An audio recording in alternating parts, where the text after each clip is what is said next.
Hey guys, this is your last week, and I apologize because this video is going to be a little bit longer than the other ones. So, sorry, you're going to have to sit here and listen for a sec. So, this last week, I want you to make a comprehensive food list, okay? What you're going to do is you're going to go to the document section again. Then you're going to download the red, yellow, greens foods worksheet. That was a mouthful.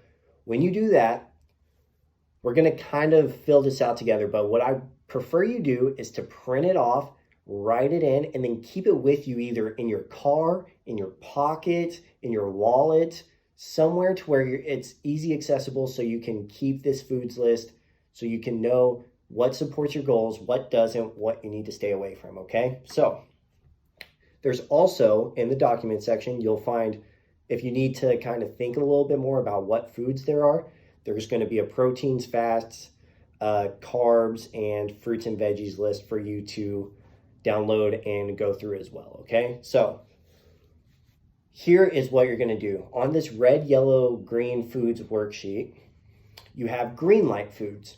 Those are foods you like, foods you digest well, foods that support your goals, and foods that you can eat moderately and sanely, okay? That's important. So fill in all the foods that would equal those green light foods. The yellow light foods are going to be foods you can somewhat tolerate, foods you digest okay sometimes, foods that you can eat in some situations, and then foods you can eat a little of, okay? So for some people, an example of that would be mac and cheese, okay?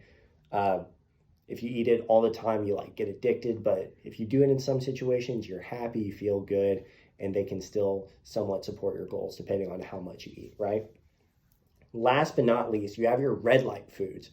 These are foods you dislike, foods that you don't digest or tolerate well, if you're lactose intolerant type stuff, foods that don't support your goals, and foods that you can't eat moderately and sanely. So foods that you feel really guilty about and stuff like that. So like I said, sorry I talked a lot longer in this one, but go through, fill those out, and use those worksheets with the healthy options as well. But I want you to think of every single food that you eat and then label it as a green, yellow, or red light food, okay? So that is your homework this week, and hopefully with this list that you make, you'll be able to make better choices for you. So that's the goal and the main part. But thank you guys for this, for joining this habit builder. Fill out the survey at the end of the week. It'll really help. It'll help make this the best service it possibly can. So thank you guys, and hopefully you got some new habits.